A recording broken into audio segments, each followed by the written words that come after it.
Sabeis muito bem que acabais de ser resgatados da vossa escravidão, a qual herdastes dos vossos avós, e não foi feito mediante coisas efêmeras iguais ao ouro e à prata, mas com o precioso sangue do Cristo, Cordeiro imáculo e certamente predestinado, desde muito antes da fundação do mundo, para se manifestar nos últimos tempos, por amor de todos vós. Por seu intermédio, acreditais em Deus, o qual ressuscitou dentre os mortos e lhe deu imensa glória para que firmeis a vossa fé e a esperança em Deus. Já que pela palavra de Deus renascestes, amai-vos todos uns aos outros, amai-vos entranhadamente de coração puro, porque toda a carne é qual a ervada dos campos, e as glórias deste mundo são quais as flores da erva. Estas seca e as flores fenecem. Mas a palavra do Senhor permanece eternamente. Eis aí a palavra que pelo Evangelho vos é transmitida. Portanto, afastareis de vós todo o engano, toda a malícia, a inveja e toda a palavra pecaminosa. Sede pedras vivas para que, entre todos, possais levantar a casa espiritual, onde se ofereçam sacrifícios espirituais agradáveis a Deus, por mediação de Jesus. Ouvi as palavras da antiga Escritura. Eis aí que eu colocarei em Sião a pedra angular, escolhida, preciosa, e todo aquele que nele acreditar jamais será confundido.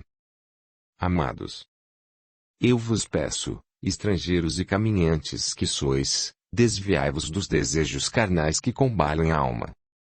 Sejam sempre honestas as vossas conversas com os gentios, para que, em lugar de murmurarem de vós como de malfeitores, glorifiquem a Deus, estimando-vos pelas vossas boas obras. Honrai a todos. Amai a fraternidade. Sede sempre temerosos de Deus.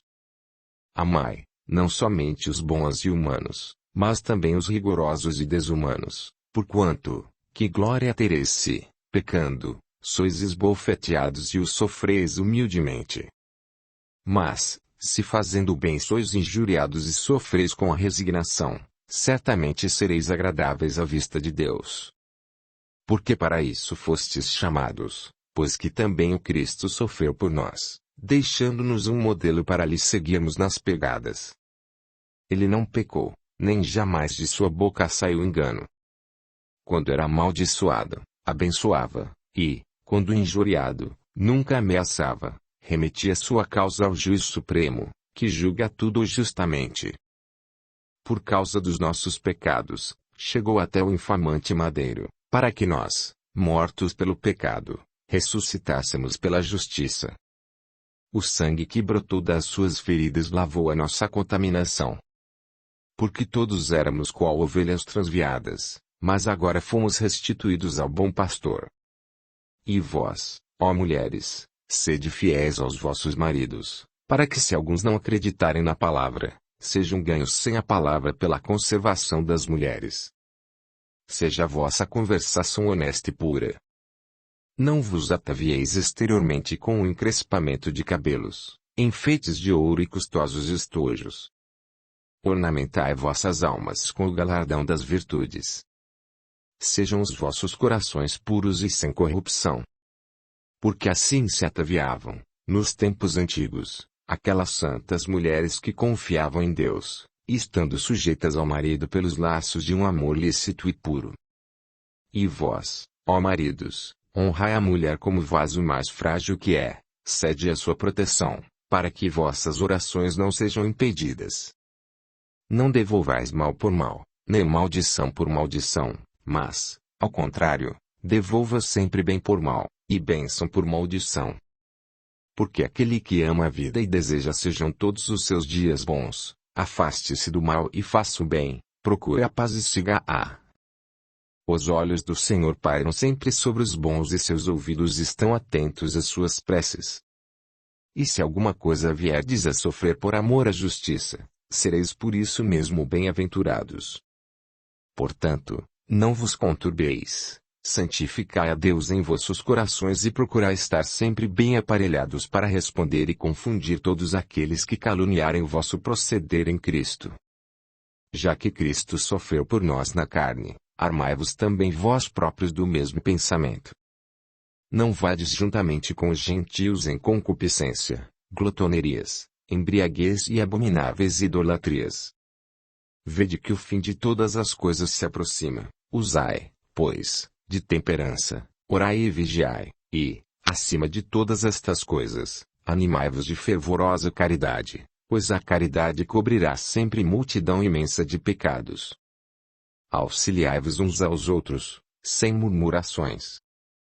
Cada um de vós deve repartir com os outros uma parte daquele dom que recebeu, como bons ministradores das diversas graças de Deus. Se sois escarnecidos por causa do nome do Cristo, sois bem-aventurados, porque o Espírito de glória de Deus repousa sobre vós.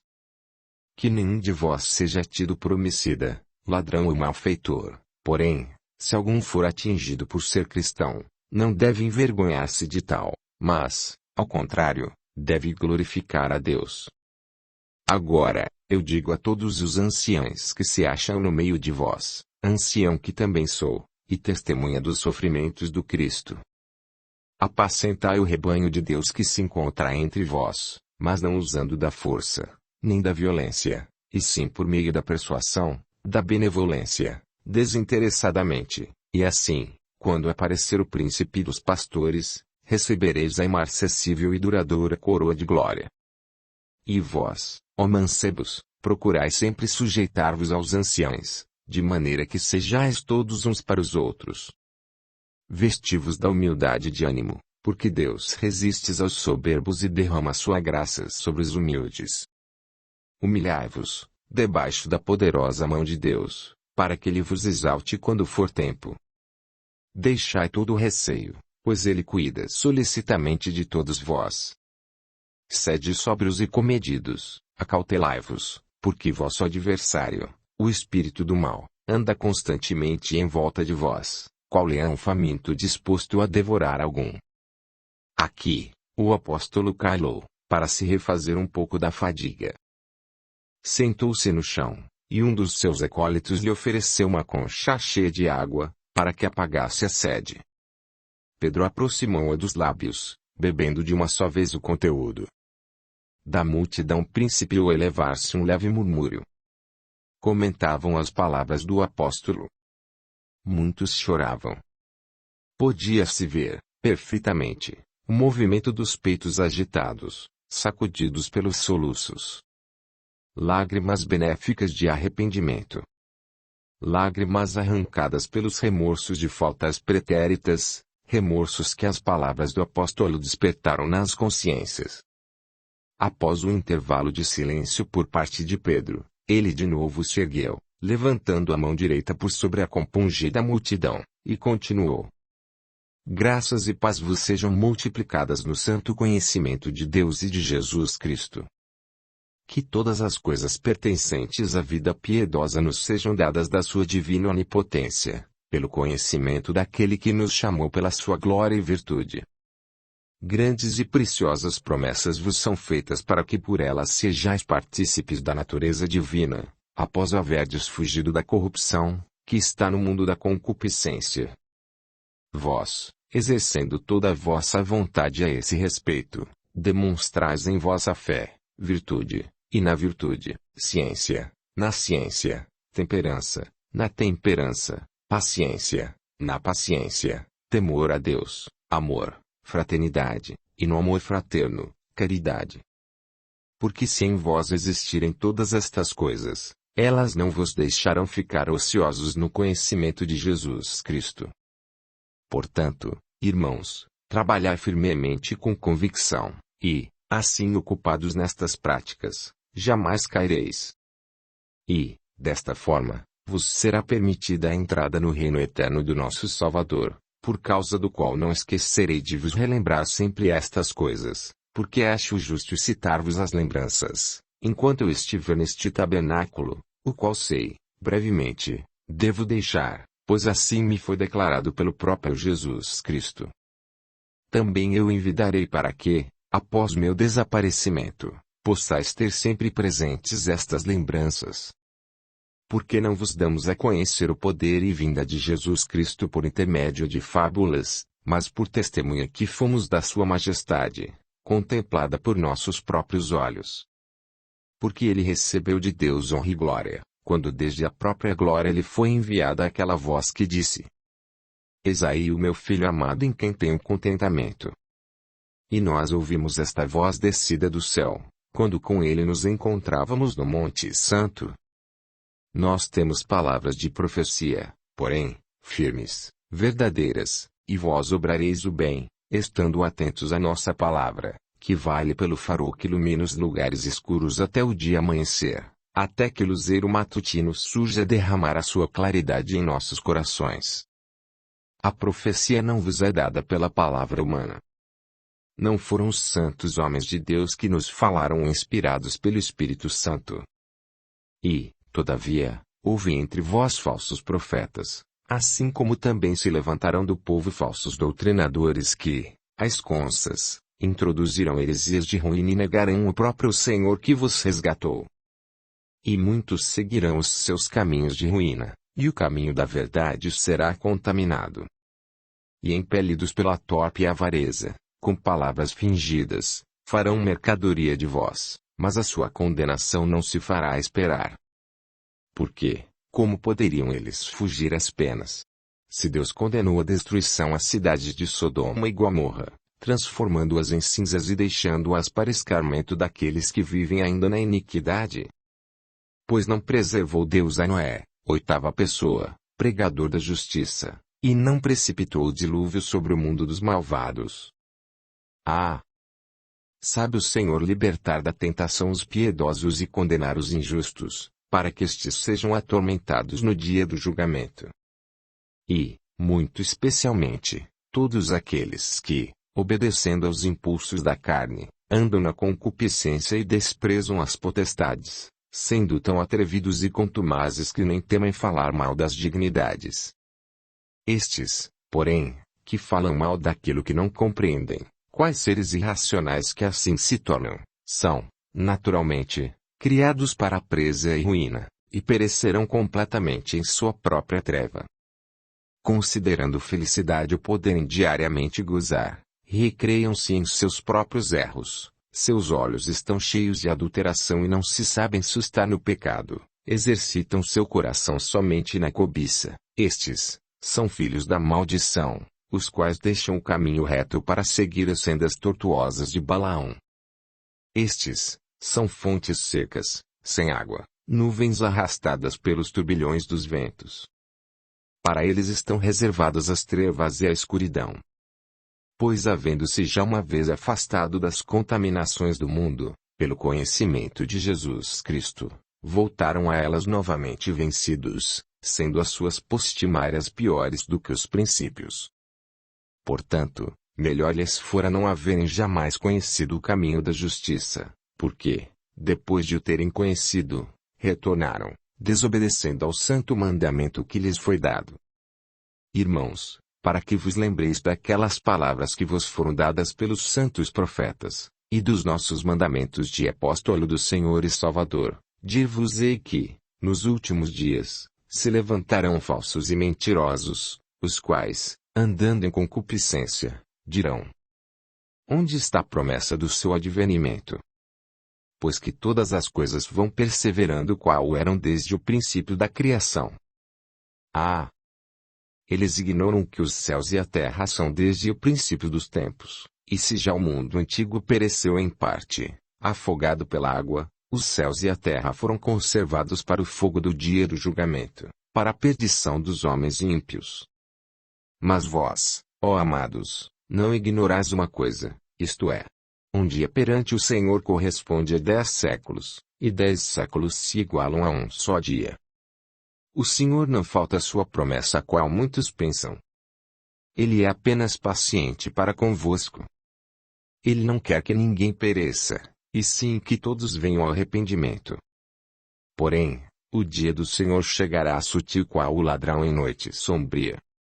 Então, os céus passarão no meio de grande estrondo, os elementos arderão desfeitos, e a terra, e tudo quanto nela se acha será completamente queimado. Então, vereis surgir seus novos de uma terra nova, conforme a promessa do Senhor. Portanto, ó amados, vós que estáis na esperança destas coisas, procurai que a sua realização venha encontrar-vos sem mácula e sem repreensão. E ficais certos de que a paciência do Senhor é demorada por motivo mesmo da vossa própria salvação. Nas Sagradas Escrituras há muitas passagens difíceis de compreender, as quais são torcidas e desviadas da veracidade pelos indótos inconscientes. Isso lhes é permitido para a perdição deles próprios. Portanto, vós, ó amados, precatai-vos, e já que estáis sendo prevenidos, procurai resguardar-vos do erro dos abomináveis, para que não sejais enganados, caindo da vossa própria ciência juntamente com eles. Mas, crescei na graça e conhecimento de Jesus Cristo.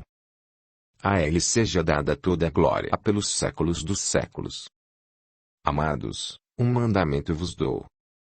Não é novo, mas simplesmente repetição daquele que o Mestre nos legou, antes de subir ao Pai. Amai-vos todos uns aos outros, pois aquele que diz que está na luz e aborrece o seu irmão, o tal está nas trevas ainda. E aquele que ama o seu irmão está na luz, e nele não há escândalo nenhum. Mancebos. Não ameis o mundo nem as coisas que nele estão, pois se algum ama o mundo, o amor do Pai não está nele. Tudo quanto se acha no mundo é concupiscência da carne, soberbia da vida, não é do Pai, e sim do mundo. E o mundo passa e a concupiscência também, mas, aquele que vem fazendo a vontade de Deus, esse permanecerá sempre. Amados, a hora chegou, e antes de nos separarmos quero repetir-vos os mandamentos que o próprio Jeová entregou a Moisés, no alto do Monte Sinai, mandamentos cuja observância vos asseguram a paz e a vida eternas. Assim disse Jeová: não matarás. Não cometerás adultério. Não falarás mal do teu próximo. Não cobiçarás a casa do teu próximo, nem a mulher do teu próximo, nem coisa alguma do teu próximo. Agora, meus amados, chegou a hora de deixar-vos. E Pedro estendeu a mão esquerda por sobre a comovida multidão, e com a direita fez o sinal da cruz, dizendo: eu vos abençoo a todos, em nome do Pai, do Filho e do Espírito Santo. Amém, responderam todos a um mesmo tempo.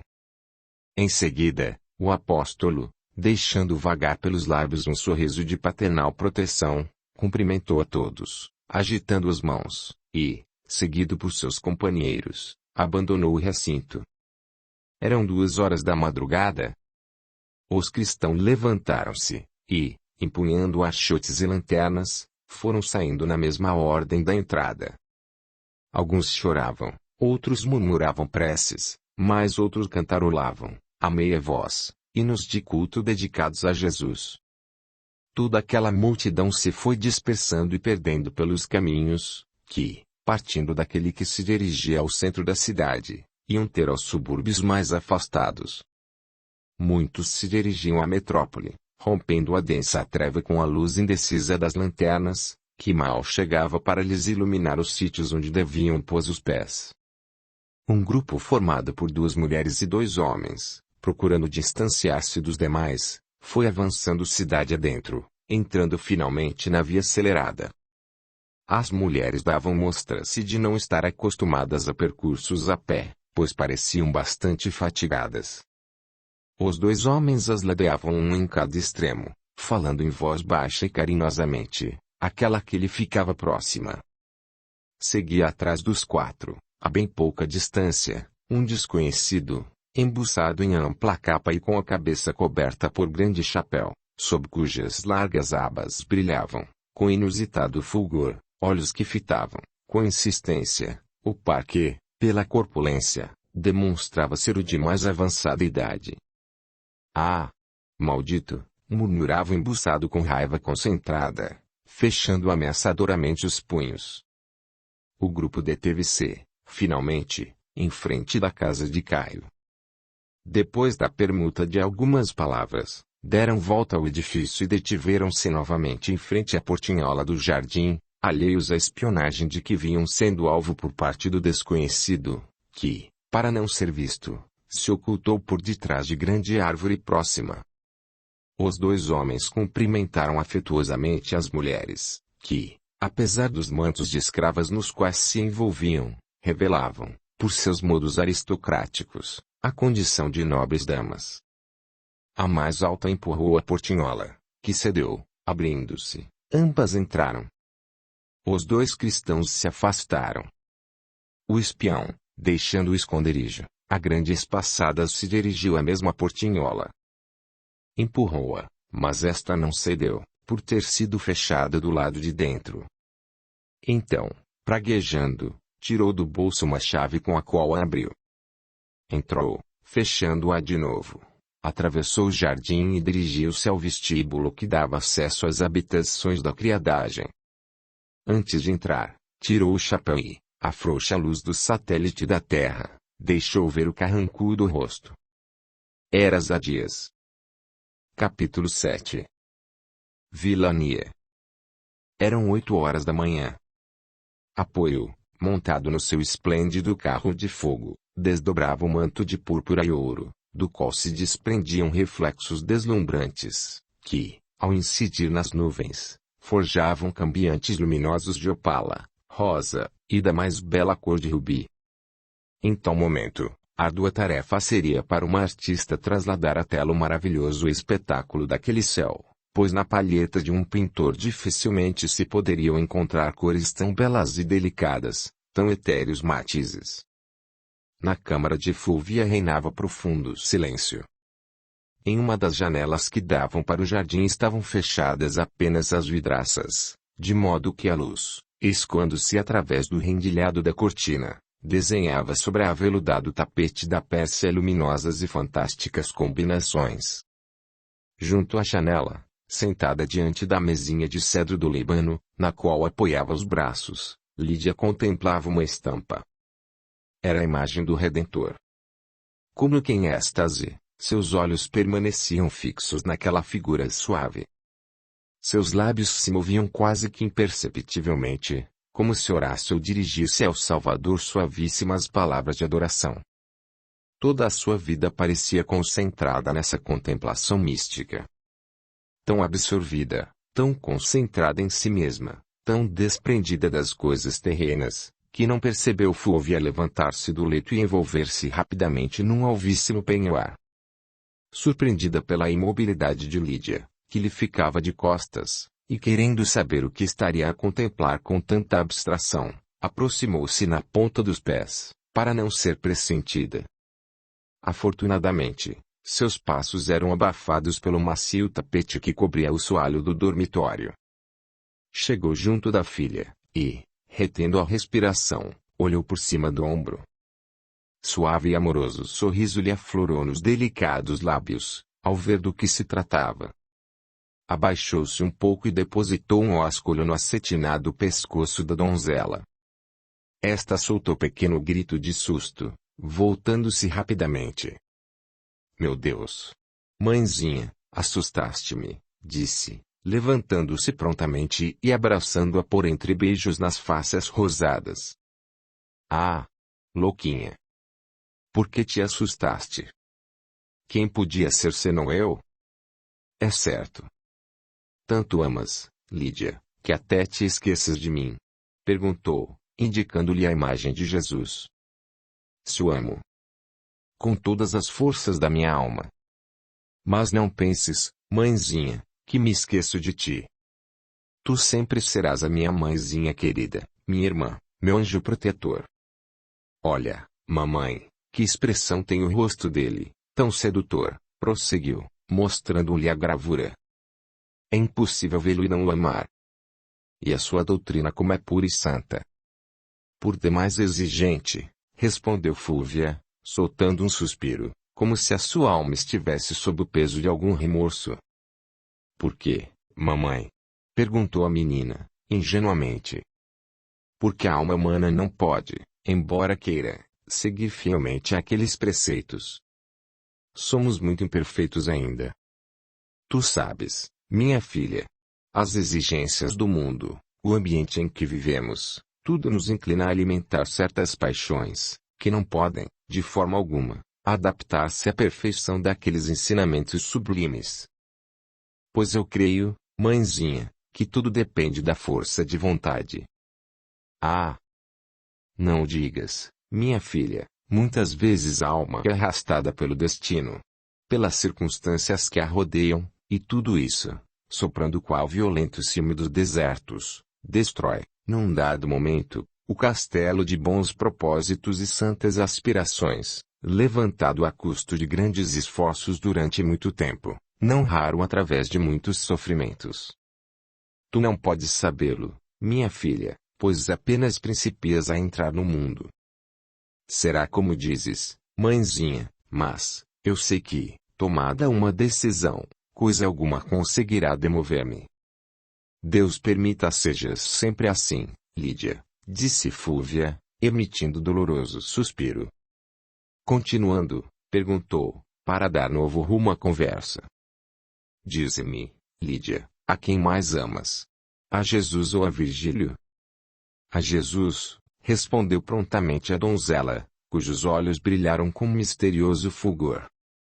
Mas, se te visses forçada a deixar um dos dois, qual preferirias? Ouve, mãezinha.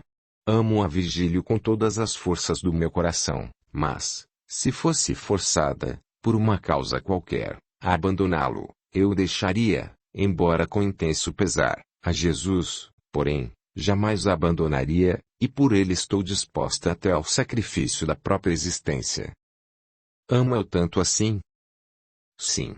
E não encontro palavras nem expressões bastante elevadas para manifestar o sentimento que ele me inspira.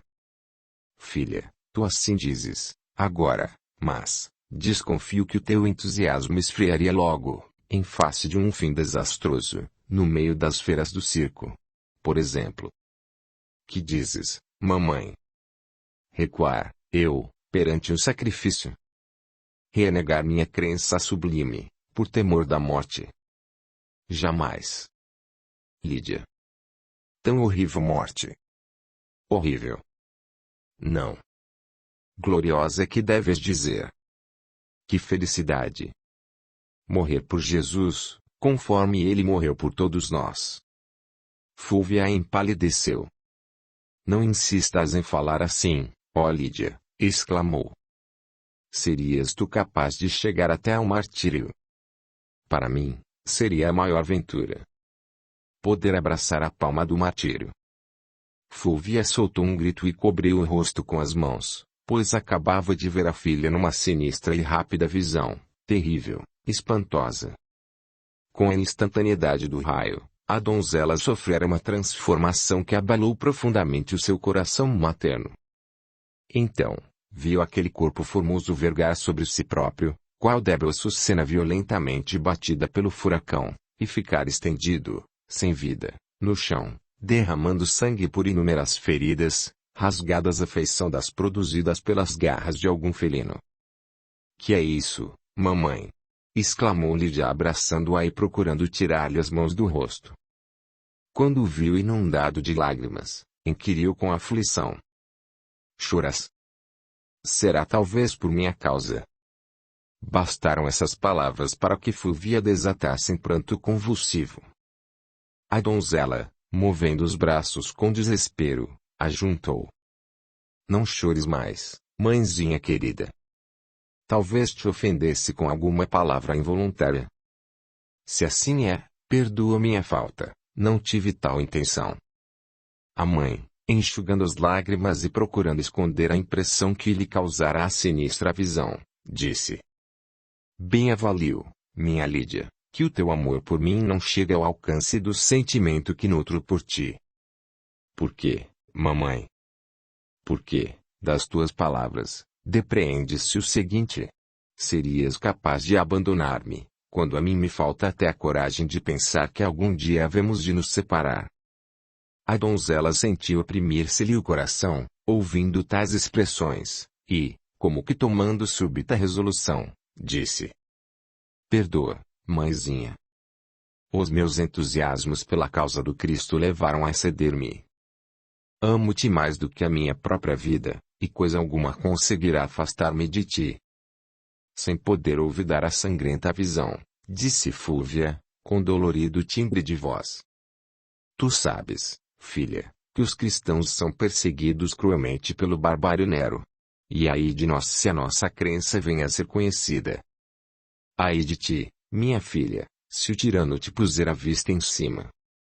Disso não tenhas receio, mãezinha, nada nos acontecerá, não há necessidade de se saber que somos cristãos.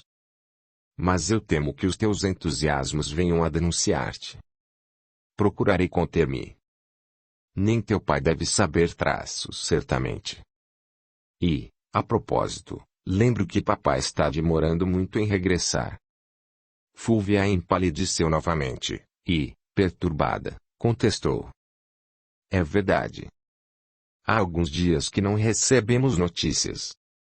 Talvez o navio a chegar por estes dias nos traga alguma carta. Deus o permita.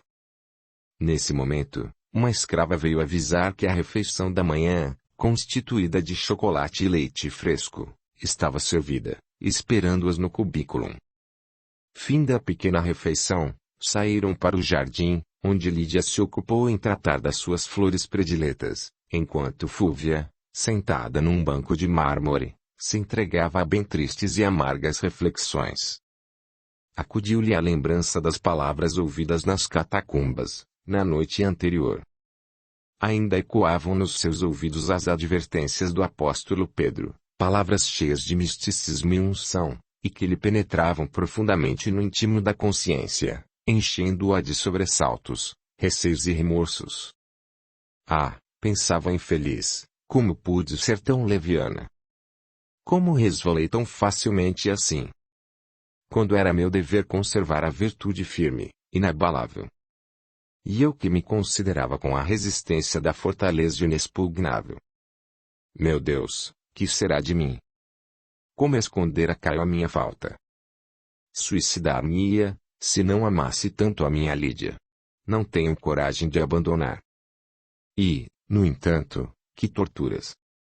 Às vezes, quando me fixa com os seus olhos carinhosos e puros, não tenho forças para resistir a esse olhar, que penetra no recôndito da minha consciência, e temo que venha eu descobrir a mácula que empana ao cristal da minha consciência, antes tão pura. Oh! Vergonha que sinto! Triste destino meu! Sou a mais perversa das mulheres, enganei o mais amoroso e confiado dos maridos. Contaminei a pura fronte desse anjo que Deus me concedeu por filha, pousando nela os meus lábios manchados pela traição. Por que não fizeste, ó Deus poderoso, que a meus ouvidos chegassem as palavras do apóstolo da verdade, antes da falta?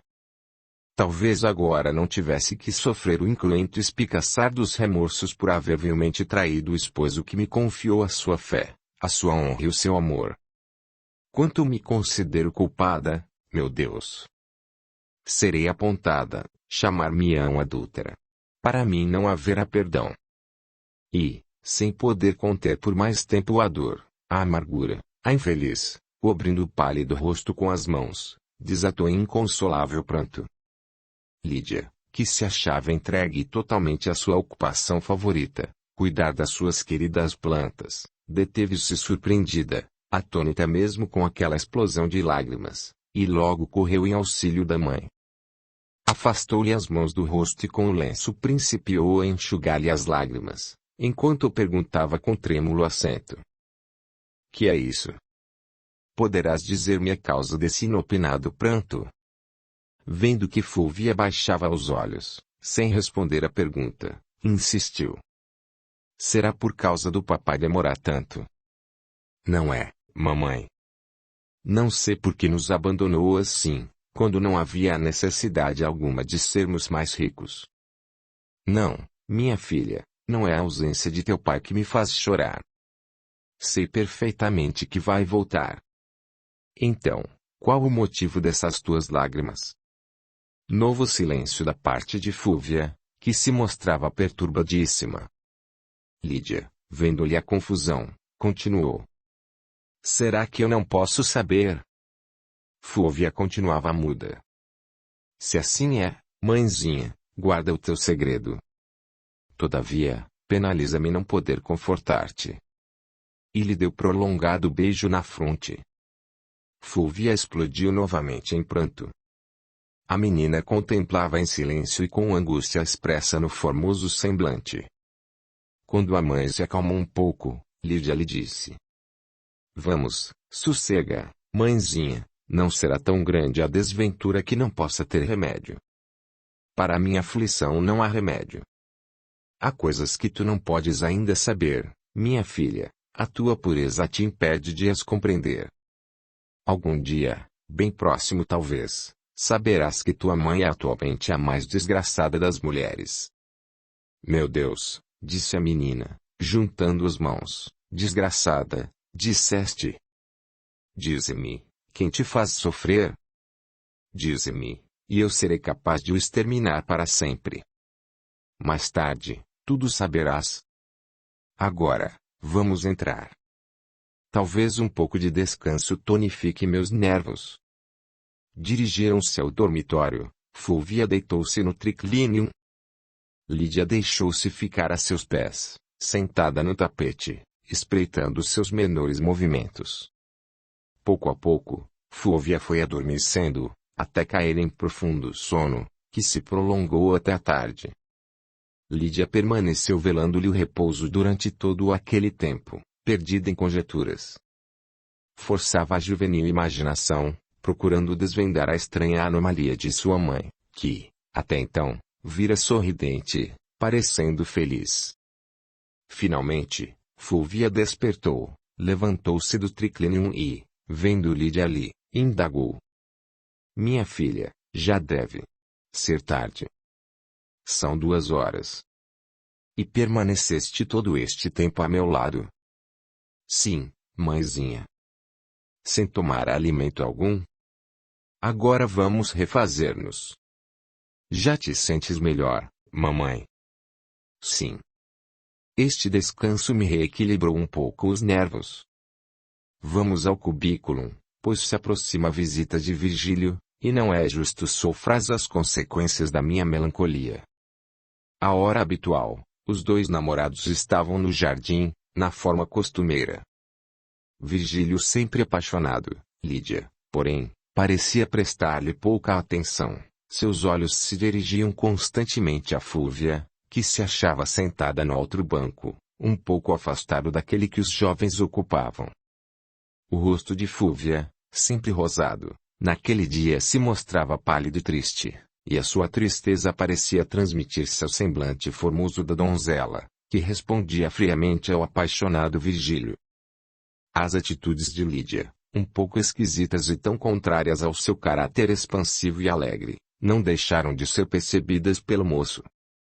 Minha Lídia, que se passa hoje neste lar? Tu estás triste, quase indiferente comigo.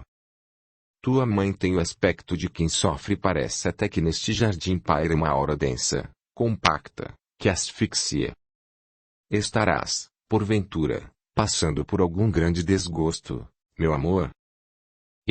Respondeu Lídia, como que acordando de um sonho, estou triste porque mamãe também está. E qual a razão? Não sei. Isso não é possível. Hoje, pela manhã, mamãe teve uma crise de lágrimas. Perguntei-lhe a causa do seu desgosto, e respondeu que eu não a podia saber. Que, talvez mais tarde, viria a conhecer quanto ela está sofrendo. Depois, seu pranto cessou, ficando no estado de melancolia em que a vez. Talvez a demora de teu pai lhe infunda receios de que lhe possa ter acontecido qualquer acidente. Também penso assim, respondeu a moça para dizer alguma coisa, embora tal não fosse o seu verdadeiro pensamento. Chegando a hora de se separarem, os dois caminharam rumo do portão. Após os adeuses costumados, Virgílio afastou-se, e Lídia, fechando a grade, aproximou-se de Fúvia, que se levantou do banco. Vamos, que a refeição nos espera, disse a menina. Ambas se dirigiram para o cubículo, e, sentando-se, encetaram a refeição, constituída de variadas iguarias que lhes eram servidas por escravas brancas. Lídia falava constantemente, procurando alegrar a mãe. Esta, esforçando-se em se mostrar alegre, sorria às suas palavras, mas o constrangimento do seu sorriso obrigava Lídia a pensar, no íntimo. Tu não me enganas, mãe querida, teu sorriso está encobrindo o pranto que te enche o coração. Que terás? Hei de descobrir.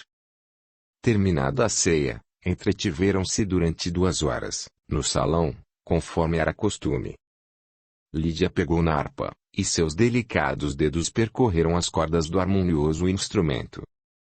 As notas suavíssimas de bela melodia de estilo oriental encheram o vasto salão, enquanto Fúvia se absorvia na leitura de um livro. Após aquela melodia, Lídia fez uma pausa na execução de trechos musicais. Entre arpejos, seus olhos se dirigiram furtivamente a Fúvia, que permanecia, ou aparentava, abismada na leitura do livro, mas bem depressa percebeu que ela não lia, parecendo mesmo nem se lembrar de que tinha o livro entre as mãos. A donzela suspirou, e os tristes acordes de melancólico noturno se fizeram então ouvir no salão. Quando terminou, viu brilhar nos olhos de Fúvia 2 lágrimas que cintilavam qual diamantes líquidos. Deixando a harpa, aproximou-se de sua mãe, e, secando com um beijo aquelas lágrimas, murmurou docemente: Mãezinha, sem querer, eu te entristeci e até te fiz chorar. Que estovada eu sou! Queres, mãezinha, que toque alguma coisa alegre? Não, minha filhinha, vamos dormir, porque já é tarde, respondeu Fúvia, abraçando-a. A menina sorriu tristemente, e ambas se dirigiram ao dormitório. Eram 10 horas. Lídia não podia conciliar o sono. Apesar de fechar os olhos e permanecer quieta, Morfeu não quis envolvê-la na sua sonolenta influência. Nem um só momento a deixava aquela ideia de que sua mãe sofria, e essa ideia, tornada fixa, afligia, afugentando-lhe o sono. Assim, pensava. Pobre mãe! Que terá ela? Não descansarei enquanto não souber o motivo do seu sofrimento, e ter feito todo o possível para terminar com ele. Abriu os olhos e quis ver se a mãe dormia. Levantou a cabeça, espiou por cima do encosto do triclinium. Oh! Surpresa! A cama próxima da sua, a de sua mão, estava vazia. Audiolivro realizado pelo canal Surya Chand Audiobook. Surpreendida, com o olhar esquadrinhou o dormitório, que se achava vagamente iluminado. Não a viu. Fúvia desaparecera. Com um movimento instintivo, desceu celere do leito, e aproximou-se de uma das janelas que davam para o jardim, falando consigo mesma. Talvez fosse ao jardim respirar a brisa noturna, a temperatura hoje está bastante cálida. Abriu os batentes e procurou sondar a treva, que, naquela noite, era profunda. Viu escoarem-se, através das estreitas janelas ogivais do templete, fiozinhos de luz que se iam perder nos maciços de folhagem, produzindo fantásticos efeitos. Um estremecimento lhe percorreu todo o corpo. Deus meu, murmurou. Tenho medo, tenho como que pressentimento de alguma coisa sinistra. Logo, procurando tomar-se de coragem, continuou. Louca que sou. Não há nada que venha a justificar tanto receio. Certamente, mamãe foi lá chorar desafogadamente, sem ser percebida por ninguém. Se assim for, meu dever é ir lá também consolá-la. E, resolutamente, abriu o guarda-roupa e vestiu uma sombria túnica de gaze preta, orlada de franjas de ouro. Calçou sandálias de veludo para atenuar o rumor dos passos e, cautelosamente, saiu do dormitório. Percorreu o corredor, sem fazer ruído algum, e entrou no cubículo. Deteve-se indecisa, pois nunca se atrevera a sair sozinha a tais horas. A treva era quase impenetrável, vendo-se unicamente, aqui e ali, estranhas fosforescências provenientes, sem dúvida, dos insetos que se aninhavam entre as folhas. Assaltaram-na novamente os receios. O coração principiou a bater desordenadamente, um suor frio começou a cair-lhe da fronte, a massa sombria das árvores, balançando ao impulso da brisa, causava-lhe a impressão de grandes fantasmas abrindo braços imensos para lhe impedir a passagem. Pareceu-lhe ouvir os ecos de gemidos abafados. Esteve para retroceder, mas lembrou-se de Fúvia, e reagiu. Levantou a cabeça, como que desafiando as entidades invisíveis, que procuravam apavorá-la, e pensou energicamente.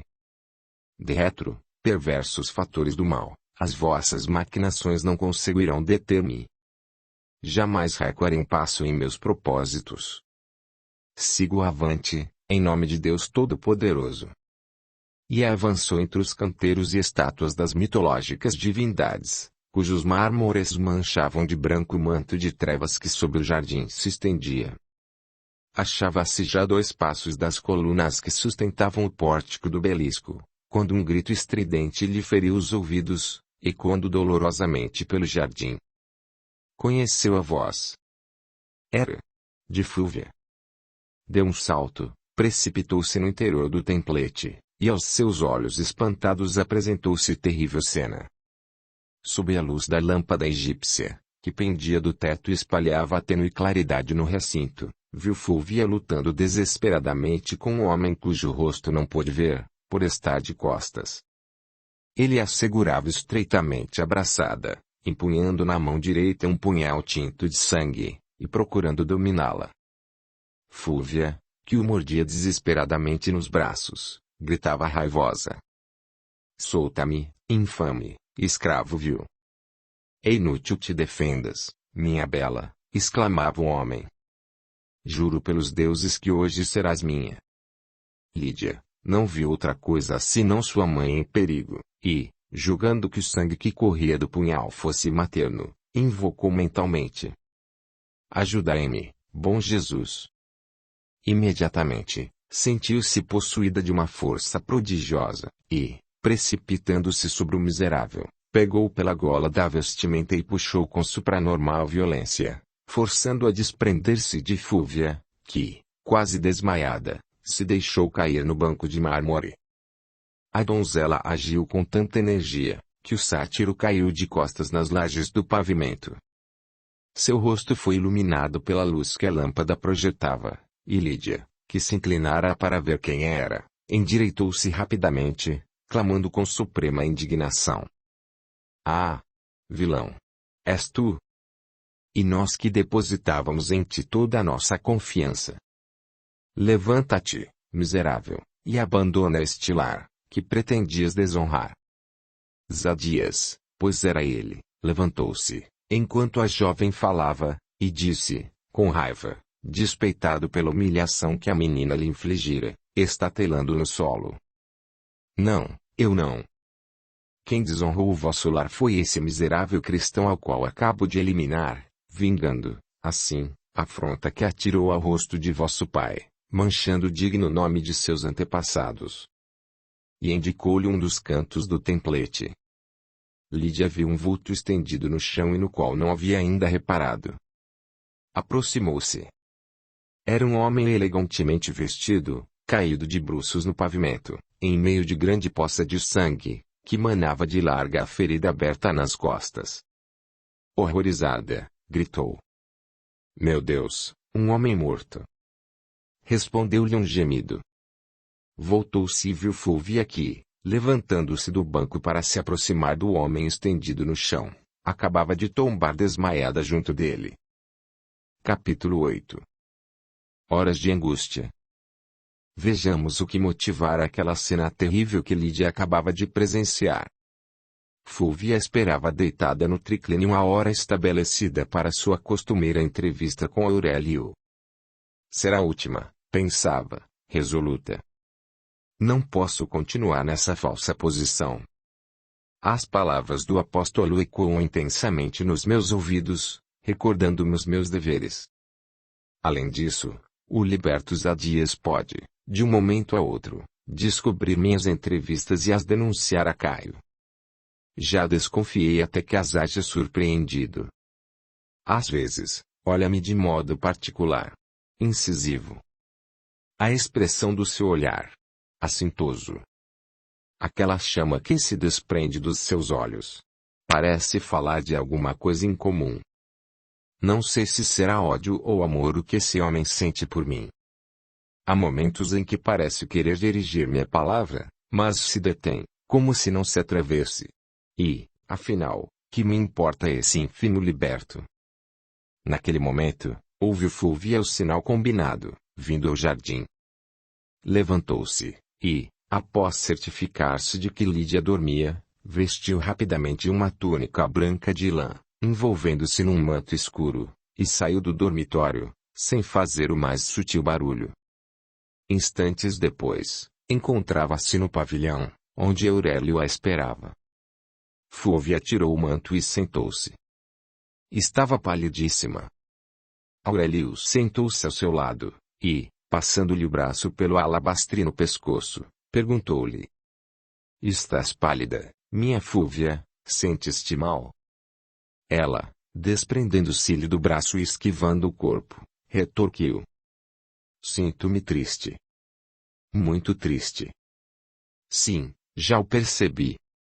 Mas, por quê? As palavras do apóstolo Pedro impressionaram-me, penetraram meu coração qual a ponta de um punhal, levantaram terrível tempestade de remorsos na minha consciência. Sou uma pérfida. Uma criatura perdida. E se desfez em pranto. Aurélio abraçou-a novamente, dizendo-lhe ternamente: Não fales assim, minha Fulvia, tu és a melhor das criaturas. Cala-te, cala-te por Deus. Esqueceste, porventura, que o apóstolo disse: Não adulterarás. Aurélio inclinou a cabeça, sem saber que responder. Fulvia, afastando novamente, continuou com precipitação: Foge, Aurélio, foge para longe. Bem longe, onde jamais nos tornemos a encontrar, pois nosso amor é criminoso. É um amor maldito por Deus. Foge, e saibamos os dois sofrer na solidão, no silêncio, as consequências da nossa falta, que é grande demais para que possa ser perdoada. Talvez nossa separação, nossos sacrifícios façam com que Deus tenha piedade de nós, não permitindo que nossas faltas atinjam seres inocentes. Aurélio retrucou com tristeza: Se assim o queres, minha Fulvia, embora com a morte na alma, afastar-me-ei de ti. Porém não vejo a razão de uma reparação, dado o nosso eterno amor, e também não posso compreender os teus receios. Porventura esqueças que sou casada, e que meu marido pode chegar de um instante a outro. É verdade, mas... ai de nós, se ele chegar a saber do afeto que nos ligou. Guardando sempre o segredo e tomando certas precauções. Não, Aurélio, não. Jamais. O nosso segredo pode qualquer dia deixar de o ser, e então? Não podemos, de forma alguma, continuar nesta falsa e perigosa situação. Somos cristãos e devemos obedecer às leis de Deus, cumprir seus santos mandamentos. Ao pronunciar estas palavras, percebia-se nitidamente o sofrimento que lhe calcinava a alma.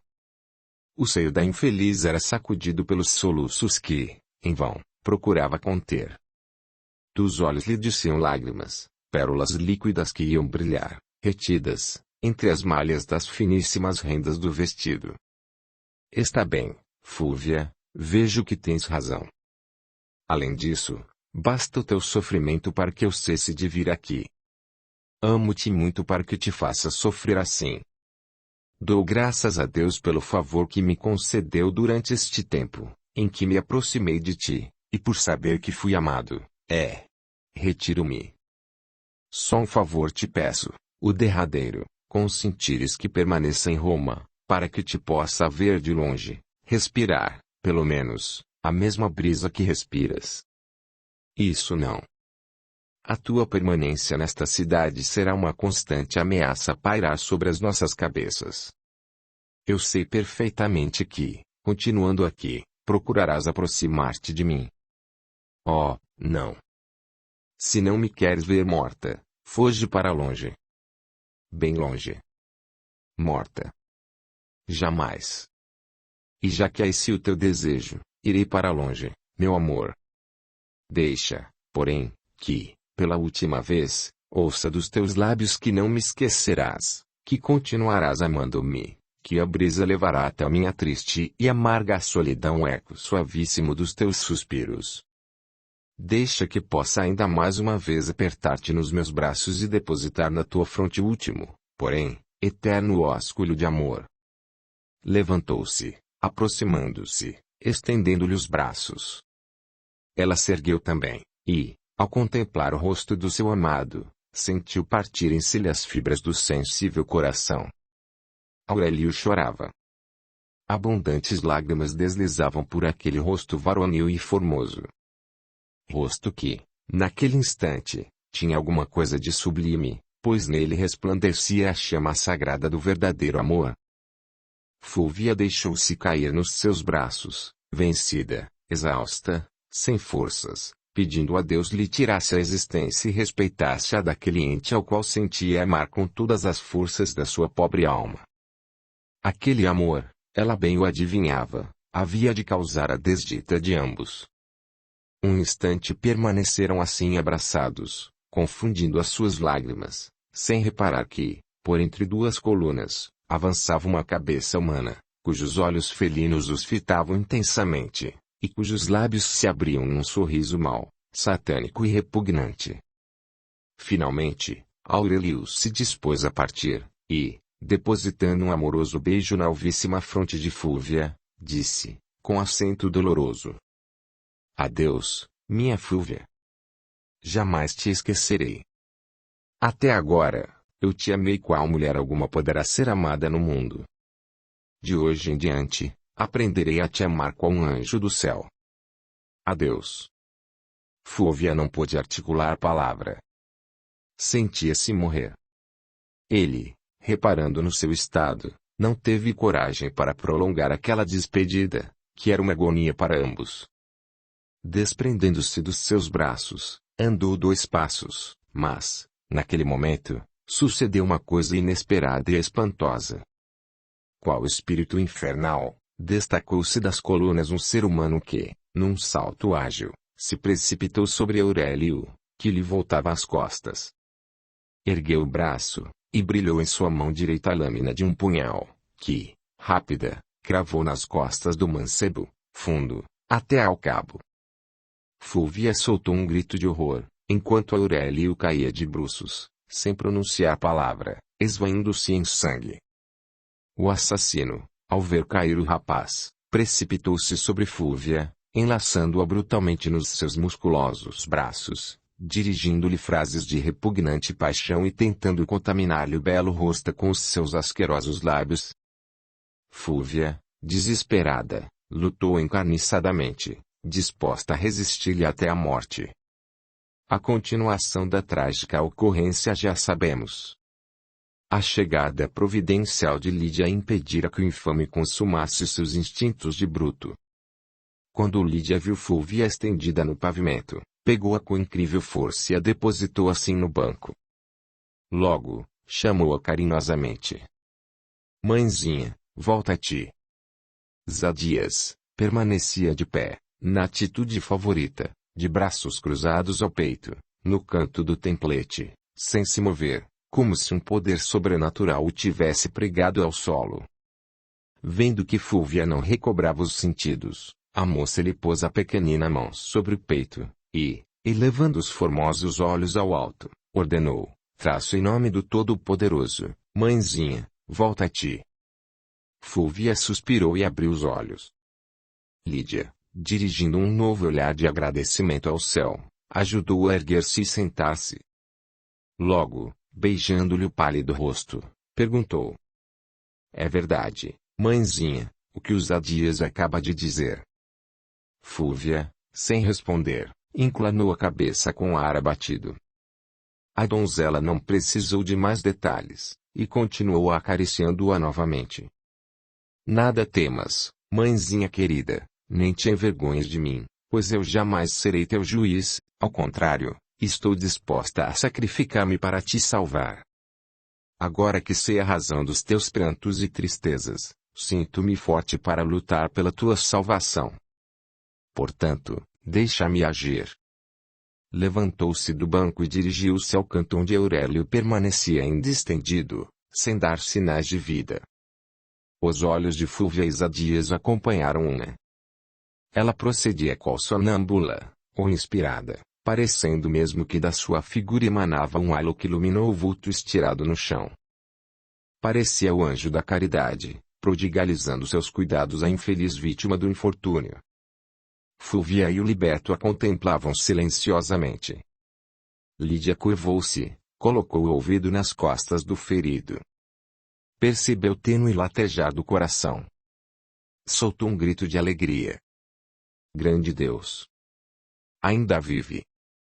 Torna-se necessário salvá-lo. Ergueu-se e se aproximou do liberto, ao qual disse imperiosamente, com voz forte, que não era da frágil criança. Acabas de cometer um grande crime na minha casa, comprometendo o nome, sem mancha, do meu pai, pois não é a ti que pertence defender a nossa honra e muito menos após haver tentado contaminá-la de modo torpe e imperdoável. Poderia denunciar-te à justiça, que te castigaria pelo assassínio que pensaste perpetrar. Não o faço, porém não julgues que deixo de o fazer em consideração a ti. É que até hoje o nome de meu pai foi sempre pronunciado com respeito, e não quero que seja coberto de opróbrio, nem que a maledicência o aponte a comentários malsãos. Por isso, não te arrojo para fora da minha casa, quero que permaneças, mas para cumprir religiosamente as minhas ordens. Zadias inclinou-se humildemente perante a donzela, tremendo, e, como que subjugado por invencível vontade, disse: Falai, senhora, obedecerei, os vossos menores desejos serão ordens para mim. Meu pai é o primeiro que deve ignorar tudo quanto acaba de ocorrer. Não consinto que a sua paz seja perturbada de forma alguma. Minha proibição é extensiva a todos, em geral. Agora, pega o ferido e transporta-o à estância contígua à nossa, onde eu o curarei. Senhora, e com acento agudo ele está morto, replicou o liberto, aproximando-se de Aurélio e observando-o atentamente. Não está, respira, e viverá. Obedece-me. Zadias deixou cair o punhal ensanguentado, que ainda conservava na mão. Erguendo o ferido, carregou-o, e já se dispunha a sair do templete, quando Lídia lhe disse: Zadias, aos nossos escravos e a quantos perguntarem pelo ferido, deverás dizer que se trata de um pobre homem a quem encontramos caído nas proximidades desta casa, entendeste? Sim, senhora, respondeu o subjugado liberto, conduzindo a preciosa e pesada carga. Lídia pegou o punhal deixado por Zadias e o escondeu rapidamente nas vestes. Depois, oferecendo o braço a Fúvia, que a contemplava, entre confusa e admirada, disse: Vamos, mãezinha. Mas... titubeou Fúvia. Sim, vamos tratar do ferido, depois falaremos, quero me contes tudo. Esse desprezível Zadias fez revelações tão graves, que eu desejo saber até que ponto suas palavras são verdadeiras, ou se tudo é produto de infame calúnia. Fúvia soltou o doloroso suspiro, e, inclinando a cabeça, enlaçou o braço no da filha. Avançando ambas cautelosamente, saíram do pavilhão. Instantes depois, penetraram no aposento para onde Zadias trouxera o ferido. Este fora estendido, de lado, sobre o triclínio. O liberto, em pé, contemplava-o, com o olhar estuporado. Fúvia deixou-se cair meio desfalecida numa poltrona, e, ao fitar o ferido, as lágrimas lhe brotaram dos olhos. Zadias, vai buscar uma bacia com água morna e alguns panos de linho. Senhora, atreveu-se a dizer aquele, deixar que chame uma escrava para se encarregar desse mister. Os olhos de Lídia fulguraram num raio fluídico que o perturbou. Não discuta as minhas ordens. Faça o que ordenei. Zadias curvou-se em sinal de obediência e saiu. A donzela aproximou-se de Aurélio, rasgou-lhe a túnica do lado das costas, pondo a descoberto a ferida. Esta era bem profunda e continuava escorrendo sangue. A donzela observou atentamente e viu que não interessava nenhum órgão importante. Aproxima-te, disse ao liberto, que acabava de entrar trazendo quanto lhe havia sido indicado. Pegou um pedaço de linho e o dividiu em tiras. Logo, molhando-as na água morna, encetou a lavagem do ferimento. O sangue cessou de correr e os bordos tomaram uma cor rosada, bem diversa do tom escuro que antes apresentavam.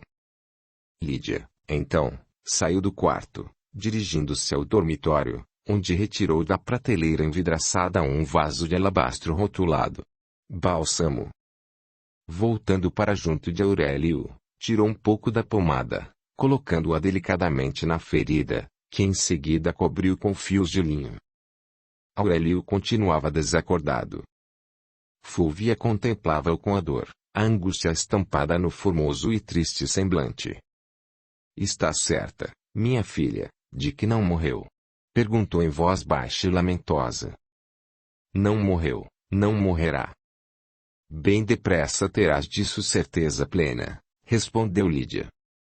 E, continuando na atitude transfigurada que assumira, estendeu as duas mãos sobre o ferido, e, tocando-lhe levemente na fronte com a ponta dos dedos, ordenou. Ó alma perturbada, em nome de Deus, retorna ao corpo. Imediatamente o ferido abriu os lábios, dos quais se escapou tênue gemido, secundado por um queixume. Fúvia, reanimando-se, levantou-se para ver melhor, mas a donzela, sempre senhora da situação, disse em voz baixa. Zadias, retira-te, o ferido não te deve ver. E, depois, a Fúvia. E tu, mãezinha, também. Ao abrir os olhos, divisando-te, poderia sofrer um choque talvez funesto. Ambos obedeceram, a seu tempo, saindo da estância, e, quase no mesmo instante, Aurélio erguia as pálpebras. Percorreu o aposento com olhar vago, sem expressão, cerrando novamente, enquanto as faces se purpureavam. Principiou a febre, murmurou Lídia, tomando uma das mãos do ferido, que sentiu ardente na sua. E efetivamente, começara a febre, consequência do ferimento. A donzela saiu de novo, e, dirigindo-se ao apartamento das escravas, chamou. Raquel, Zunir. Duas escravas brancas, muito hábeis e dedicadas, ambas, levantaram-se apressadamente dos seus triclínios e correram ao encontro de Lídia, que se detivera no limiar da porta. Senhora. Estais dispostas a fazer um pequeno sacrifício por mim? De certo. Então, deveis passar o resto desta noite velando um ferido. Ó deuses, exclamou Raquel. E quem é? Perguntou Zunir. Não sei, contestou Lídia. Foi encontrado estendido, quase morto, perto do jardim. Mandei transportá-lo ao aposento contíguo ao nosso dormitório. Já lhe lavei a ferida e fiz os curativos necessários. Agora se manifestou febre muito alta. Pode ir descansar, senhora. Nós tomaremos conta dele. Vou preparar uma poção, que lhe iremos ministrando a intervalos. Verá a senhora que a febre lhe passa. Zunir ficará velando, enquanto eu estiver ausente. Muito bem, disse Lídia, sorrindo satisfeita. Não esperava menos. Amanhã virei fazer novo curativo e velarei para que ambas possam repousar. Agora, tratem dele muito bem. A senhora pode ficar descansada, tudo faremos para bem cumprir nosso dever. E inclinando-se humildemente, foram vestir as túnicas. Logo Raquel se encaminhou à cozinha, enquanto Zunir permanecia junto do ferido. Lídia, penetrando no seu aposento, foi abraçar Fúvia, carinhosamente. Esta chorava ainda, silenciosamente, com o rosto apoiado no encosto do sofá. Não consinto, mãezinha, que chores mais, isso te pode enfermar. Agora, vamos dormir, e, amanhã, já mais tranquila e refeitada das emoções, farás o relato de tudo. não é, mãezinha? Sim, filha, respondeu Fúvia, enxugando as lágrimas. Não penses, mãezinha, que eu deseje saber tudo para me arvorar em juiz da tua causa. Conhecendo os fatos, melhor poderei auxiliar-te. És um anjo, minha Lídia. Ambas se deitaram. Fúvia, exaurida pelas emoções daquela noite, adormeceu em poucos instantes. Lídia, quando, pela respiração, compreendeu que sua mãe dormia, sentou-se no triclínio.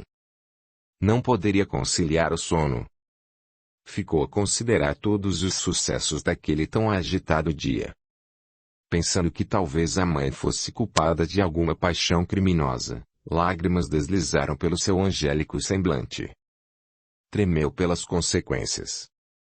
Meu Deus! Se papai inteirar-se dos fatos, estamos perdidos. Naquele momento, a força supranormal que a animara horas antes, tinha se afastado dela, voltara a sentir-se mulher, e, portanto, fraca. Santo Deus! Exclamou, elevando os olhos aos céus e juntando as mãos, em atitude de prece. Apiedai-vos de nós. Bom Jesus! Dai-me a força de poder salvá-la, salvando-nos a todos. Como se a prece lhe houvesse atraído alguma proteção invisível, sentiu-se encorajada, fortalecida. Ergueu-se do triclínio, dizendo: Sim, hei de salvar-te, mãezinha querida, embora, para isso, sacrifique a própria existência. Aproximou-se de Fúvia. Esta dormia ainda, embora seu sono parecesse perturbado por algum sofrimento recôndito. A donzela estendeu-se novamente no triclínio, e, finalmente, conseguiu adormecer também. Veio a madrugada, e, ao renascer do sol, um dos seus brilhantes raios, passando através das vidraças da janela, foi pousar nos olhos de Lídia, que acordou sobressaltada. Jesus! Exclamou, levantando-se. Dormi, quando devia estar velando. Talvez o doente esteja pior. E foi espiar Fúvia. Esta continuava dormindo. Pobre mãe, disse. O cansaço e o sofrimento venceram-na. Deu um pouco de ordem no vestuário, alisou à pressa os cabelos, e, silenciosamente, saiu do dormitório, encaminhando-se ao aposento do ferido. As duas fiéis escravas permaneciam à cabeceira do leito de Aurélio, velando-o atentamente, no maior silêncio. Lídia entrou e se aproximou de Raquel, perguntando, a meia voz: Que tal passou a noite? Bastante melhor, senhora, a febre quase desapareceu. A donzela aproximou-se do ferido e examinou as pulsações. Logo lhe colocou, delicadamente, a mão sobre a fronte, e disse, sorrindo, com satisfação: Realmente, tudo parece marchar muito bem, quase não tem febre. Vejamos agora a ferida. Levantou as ataduras que a cobriam. Grande Deus! Exclamou, elevando agradecida os olhos ao alto. Como está bem? Se continuar assim, em poucos dias estará completamente restabelecido. Com efeito, os bordos do ferimento apresentavam ligeira coloração rosa muito pálida, parecendo aproximar-se de rápida cicatrização. A vigorosa e sadia compleição de Aurélio reagia valentemente. Raquel, que estava junto de Lídia, observou: Este bálsamo, senhora, é quase maravilhoso. Muito me surpreende que a febre desaparecesse tão depressa. A febre voltará, para depois desaparecer, e assim sucessivamente. Permanecerá nessas intermitências, 3 ou 4 dias, até o restabelecimento completo, salvo se apresentar alguma complicação, o que os deuses não permitam. Ainda não abriu os olhos? Sim, senhora, mas, o seu olhar é vago, sem parecer que tenha noção de coisa alguma. É que ainda não lhe voltou o conhecimento pleno. Certamente. Quando assim suceder, poderemos considerá-lo fora de todo perigo. Vai buscar água morna, Raquel. Raquel saiu, para voltar trazendo uma bacia cheia. Lídia, auxiliada por ela, lavou o ferimento, cobrindo depois de novas ligaduras de linho. Agora, disse, podeis ir repousar um pouco. Eu ficarei cuidando. Não, senhora. Por enquanto, não necessitamos descanso. Durante a noite, nós nos revezamos. Quando uma dormiu, a outra vigiou. E a mesma coisa faremos agora. Mas, não estáis fatigadas? Não, senhora, absolutamente não. Nesse caso, vou tratar de mamãe, que está um tanto indisposta. Saindo do aposento, entrou no seu dormitório. Fúvia já se havia levantado, e fazia toalete. Mãezinha, disse, abraçando-a. Já de pé? Sim, minha filha, respondeu Fúvia, com tristeza, beijando-a. Pois agora vamos ao refeitório, para a restauração de nossas forças. Dirigiram-se para lá, onde as escravas acabavam de servir chocolate e leite com biscoitos. Após haverem tonificado o estômago, Lídia disse: Vamos ao templete. Contar-me-ás tudo, não é verdade?